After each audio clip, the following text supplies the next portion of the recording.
चिंगे, तुझा इकॉनॉमिक्सचा अभ्यास झाला असेल तर सांग बरं. तेंडुलकर समिती 2011-12 नुसार ग्रामीण आणि शहरी भागात दारिद्र्य किती होतं?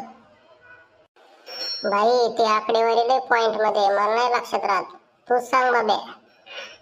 बघ मग ऐक, तेंडुलकर समितीनुसार ग्रामीण भागामध्ये दारिद्र्य होते 25.7 आणि शहरी भागात होते 13.7. बघ आता या लक्षात कसं ठेवायचं. ग्रामीण भाग म्हणजे आपण असं लक्षात ठेव, यवतमाळ गावामध्ये सर्वात जास्त दारिद्र्य होतं.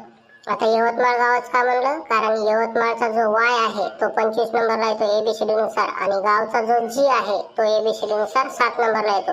म्हणजे 25.7 ग्रामीण भागात. आणि शहरी भागात ते म्हणले की मुंबईच्या गल्लीमध्ये सर्वात जास्त दारिद्र्य आहे. आता मी मुंबईची गल्लीच का म्हणलं, कारण मुंबईचा एम हा 13 नंबरला येतो आणि जी 7 नंबरला. ओके.